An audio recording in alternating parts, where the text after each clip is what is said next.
I am really glad that this was further expanded in the story of Hyakuno, the 100 girlfriends who really, really, really, really, really love you, right? And it's turned into this mini arc, should I call it? But yeah, from Shizuka's debut chapter, way back in chapter 3, I believe, in the first volume, right? We get to see a quick backstory of what Shizuka went through, right? The hardships that she went through. One with her classmates making fun of her, and another with Shizuka's mom. And we get to see Shizuka's mom, Miss Yoshimoto, slap Shizuka and forcibly, quote unquote, urging her to speak. And now here's where the argument sort of starts to spin our perception of Shizuka's mom, right? It paints a picture of what the nature of Shizuka's mom is. That she's a quote unquote bad person, right? From the face of it, or when we face it, right? But yeah, and to back this up, right? According to the translations, and I quote, Shizuka's mom addresses this to Shizuka.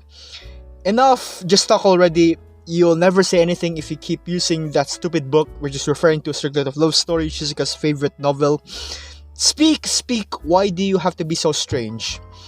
Now, from this interaction, fam, and I'm sure many of us were really already bound with this conception that Shizuka's mom was really quite rough with Shizuka, right? Miss Yoshimoto was rough with her daughter, verbally abusive, so to speak, right? And a bit, yeah, physical as well. But yeah, it's shocking, to sort of see that suddenly right from the series really early on. And I still agree to um that Shizuka's mom was quite the a really bad person, right? And I believed it for quite some time as well. But that's just one page, brothers and sisters. One page of the story, quite a short interaction as well. But it already speaks a lot of how Shizuka, or what things that Shizuka went through, right? Just from that one interaction.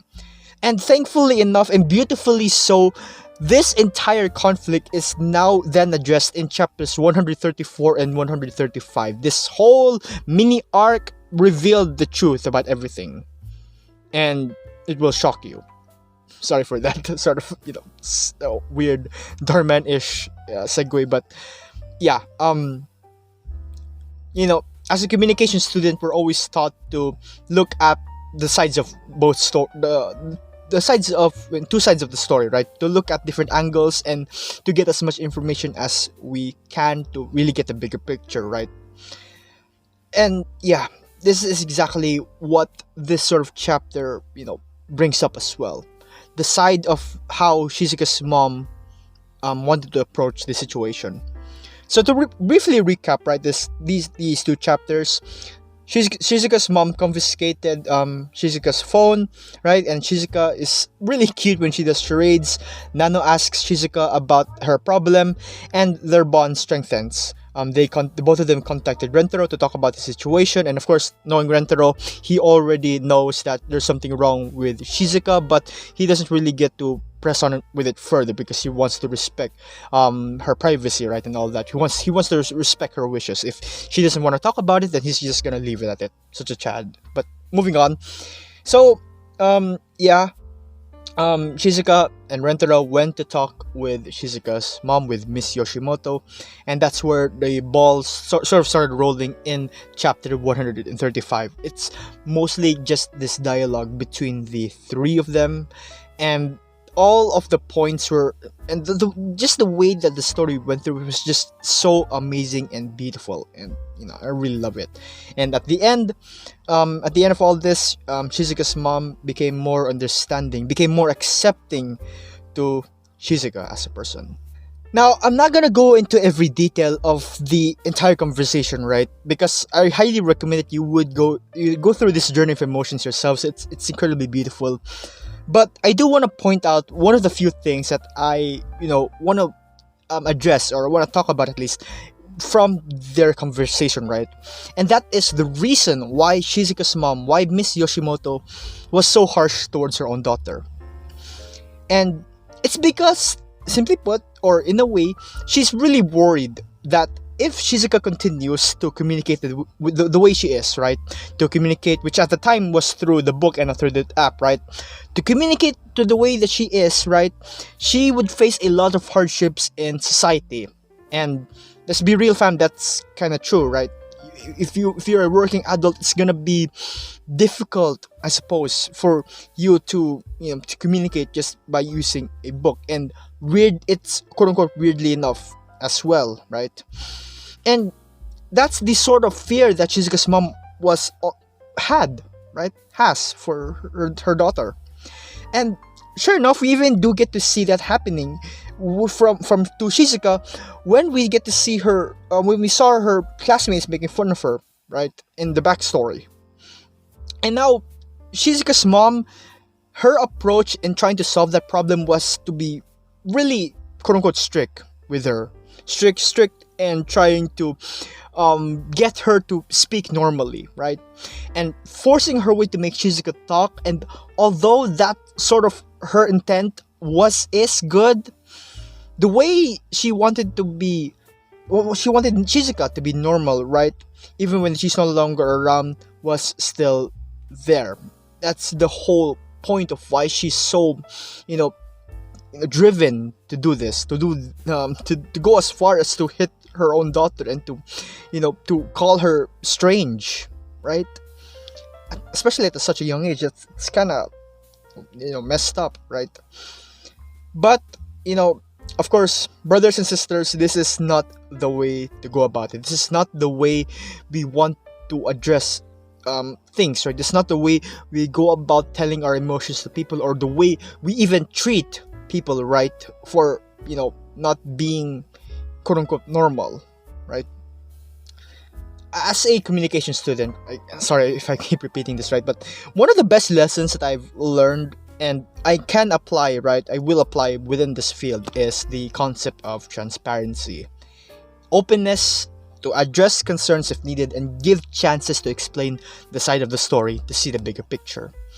And I wasn't even, it wasn't even really that clear as well as to why Shizuka started using her novels to communicate, right? But one theory that I have, right, and this is just a theory, it could be because of the lack of communication in the household, because it was mentioned by Miss Yoshimoto, that Shizuka's mom, that her father was almost never around in the country. And, growing up in such an environment where it's only her, Shizuka, and her mom, right? And I guess that they don't really talk too much, right? Of course, that's gonna really leave a negative impact on Shizuka's, growth, so to speak. And it leaves her with such sadness that she then finds joy and happiness reading her favorite stories, reading her favorite books. And that sort of aspect has then influenced her as a means to use novels as a means of communication instead, right? And because of that, this led Shizuka's mom to blame the book, Circuit of Love Story. The book, in which was explained in chapter 90 so beautifully, is a book that saved Shizuka from all the bad things that happened in her life, from all the sadness, right? And I completely agree with that statement, because that's exactly how I feel about this manga. So think about this: if perhaps Shizuka's mom were to see Circuit of Love Story, see Shizuka's hobbies and interests and in a different light, and understands the things that she loves, right, and uses that as a topic for conversation, right, could she have effectively helped Shizuka develop her communication even better?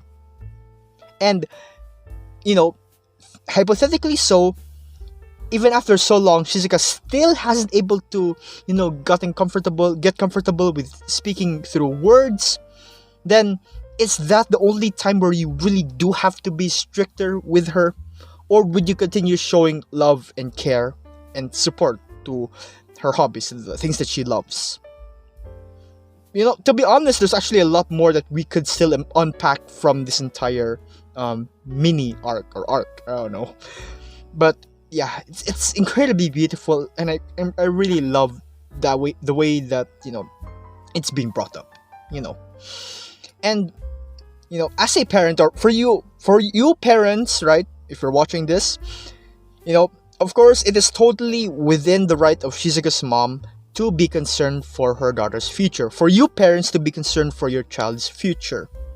But don't forget, fam. I'm sorry if I'm okay. This is a bit of a spoiler because this is the sort of revelation that Shizuka's mom had, right? After their conversation with Rentaro. We must not forget, fam, to not only be concerned about the future of the people that we are involved with, the people that we love, but we should also be concerned about the people themselves at their present state. And sure, yes, I do have some, concerns that if Shizuka is gonna continue communicating with her text-to-speech app, right? You begin to question, when will she finally begin to, you know, um, to speak properly, right? Or perhaps perhaps we should look at it in a way that, we love Shizuka for who she is, even as she grows up, even if she continues to communicate this way, we still love her. Don't get me wrong, I still do love her, right? I love Shizuka for who she is, right? The way that she communicates, and even if she never changes, I would still, love her, right? Rentaro also would, Rentaro also said the same, but there's still a lot of gray area. A lot of concern, right? So to still be, to be acknowledged to the very least, right? But at the end of the day, regardless of how it would go by, yes, worrying, we should also very much worry about the present. And, this really hits you hard, right? I don't know if it's just me, a lot of people as well, right? Of course, reading Hyakuno is such a joyride of different emotions. Chapters that would make you burst out in laughter, make you really upset, make you, inspired, and chapters like these and other beautiful arcs that just, dive into deep and profound themes. And they're executed really wonderfully as well. At least that's my own opinion. Because I'm sort of in a similar situation with this, right? The situation, or the concept, or the understanding that it's difficult for me to express my concerns in a communicative way, and instead use something that's in a quote-unquote forceful manner, so to speak. But yeah, communication is key, fam. Openness, being transparent with one another, and understanding their circumstances. It's all that's important. And yeah, that's all I want to share, really. I just love this mini arc. Keep saying that, but yeah, I think that's about it. And thank you for listening, family. Take care.